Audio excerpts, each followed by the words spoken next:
आज ठाकुर जी के घर में फिर हलचल दिखाई दे रही थी। हर 4-5 महीने बाद ऐसा माहौल रहता, फिर शांत हो जाता। मेरे पड़ोसी थे, बहुत ही अच्छे व्यवहार के लोग थे। उनकी बड़ी बेटी दीपिका बहुत ही होशियार व समझदार थी। मेरी अच्छी दोस्त भी थी। बस उसमें एक ही कमी थी, उसका रंग काला और शरीर थोड़ा बड़ौल था, पर उसमें बुद्धिमानी भगवान ने अधिक ही दी थी। पहले भी कई जगह बात हुई, पर जैसे ही दीपिका को देखते और कहते लड़की पसंद नहीं है, आज फिर लड़के वाले उसे देखने आ रहे थे।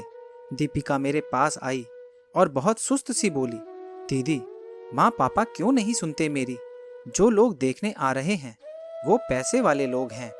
विक्की भी अधिक पढ़ा हुआ नहीं था, खूब शौकीन मिजाज, क्योंकि पैसे की कोई कमी नहीं थी। शायद इसी कारणवश उसकी शादी नहीं हो पा रही थी। मैंने उसे समझाया, बड़े लोग हैं, बहुत जलन वाले होते हैं, लगा देते हैं कोई ना कोई अड़ंगा। वो लोग आए और रिश्ता पक्का हो गया। सब बहुत खुश थे, पर दीपिका के चेहरे पर कोई खुशी नहीं थी। अभी उसकी प्रतियोगी परीक्षाओं के रिजल्ट आने रह गए थे। शादी तो हो गई और ससुराल भी आ गई।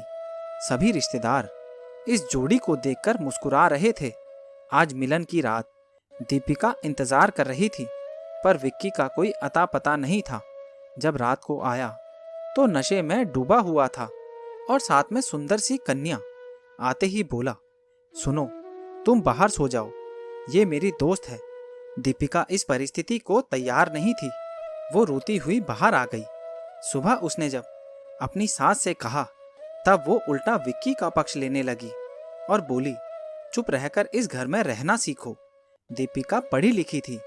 उसने मन में सोच लिया, ये पत्थर दिल लोग पैसे के नशे में डूबे हुए हैं, ये मेरी अवस्था नहीं समझेंगे। वो शांत रहकर अपनी परीक्षा के परिणाम की प्रतीक्षा करने लगी। 15 दिन बाद उसका रिजल्ट आ गया और उसकी नियुक्ति कॉलेज की प्रिंसिपल पोस्ट पर हो गई।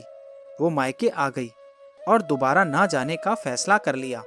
दीपिका के मम्मी पापा कुछ भी न कर पाए। अब वो अपने कॉलेज में व्यस्त हो गई। समय बीतता गया। दीपिका ने कॉलेज की ख्याति में 4 चांद लगा दिए थे। उधर विक्की का व्यापार आर्थिक रूप से हानि झेल रहा था। आज एक बहुत बड़ा कार्यक्रम था जिसमें दीपिका को पुरस्कारित किया जाना था। शहर के सभी गणमान्य व्यक्ति उपस्थित थे। विक्की को ये पता था कि दीपिका ही उस कॉलेज की प्रिंसिपल है, क्योंकि दीपिका ने तलाक के बाद अपना एक ही सीमित दायरा कर लिया था। वो बहुत कम लोगों से मिलती थी। जैसे ही स्टेज पर नाम बोला, जिस कॉलेज का आज प्रदेश में प्रथम स्थान पर चयन हुआ है, उसका सारा श्रेय जाता है उस कॉलेज की प्रिंसिपल आदरणीय दीपिका जी को। वो स्टेज पर आए। दीपिका को देखकर विक्की अचंभित हो गया, क्योंकि राज्यपाल द्वारा उसका सम्मान हो रहा था।